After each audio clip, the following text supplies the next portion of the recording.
Yeah, so in this video, we're going to learn how to factor this quartic, fourth degree polynomial. Now, our tools for quartics, for factoring quartics, are the rational root theorem, which we're not going to use because this isn't a video about the rational root theorem, right?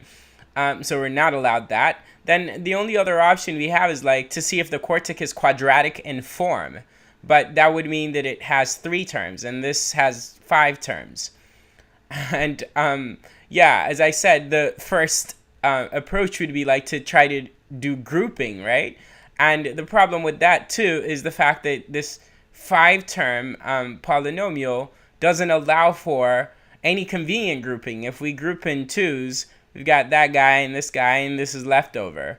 If we group in 3s, these 3, and then these 2 guys, oh, no good. But we're stuck.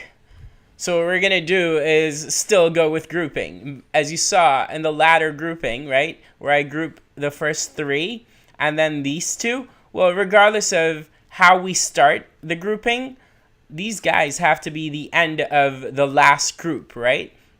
Even if we grouped in 2s, these guys have to be at the end of the last group. And this 3 in particular is important, right? So we know that if we group, then we must be able to factor a 3 out of the last term in each group. That'd mean that we've got to get a 3 out of this guy that I just circled because we intend on grouping in 3s. And as you saw, we couldn't group in 3s because, well, we have 5 terms. But if we split this guy into 3x squared plus x squared, then that alleviates both problems. It gives us 6 terms so that we can group into 2 groups of 3. And it would allow for each group having a factor of 3 at the end. So let's do that. So x to the 4th plus 4x cubed plus what we said is we're going to split this as 3x squared and then plus x squared, because 3x squared plus x squared is 4x squared. And then we've got one more term than we had before, so that creates the 6 terms we wanted.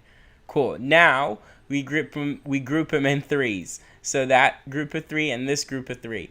And in the first group of 3, it's clear that we can factor out an x squared because each term can afford at least an x squared. So when we do, we'd have to write x squared times, to get this back, we need an x squared inside the parenthesis.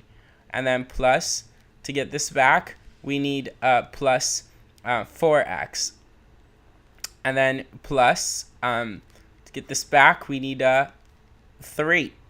And there that is. Now, look at this. This is identical to this. So in the last group of 3, all we're going to do is factor out a positive 1. So doing so, we could write plus 1 times x squared plus 4x plus 3. And now, the quadratic in white at this stage, well, if we view what we have right here as like one giant term here and then another giant term there, well, that quadratic in white is a common factor in both terms. So we can take it out of both terms and write x squared plus 4x plus 3. And then what we have left will have to be x squared plus 1. Now, because we know 2 numbers that multiply to 3 and add to positive 4, books are falling behind me, sorry y'all. So yeah, we know 2 numbers that multiply to 3 and add to 4. We could now factor this some more as x plus 3 times x plus 1. And then we'll have that left, which is x squared plus 1. And we will say we are done.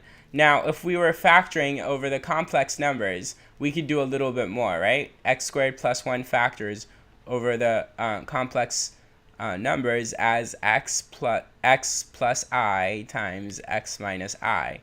However, because we're factoring over reals, you should always assume that you're factoring over reals unless otherwise stated. We will say that we are done right here. And we would say that this, which is not factorable over the reals, is irreducible in the reals. Yeah? Cool. All right. Yeah, this is it. Keep watching. There'll be more. Take care.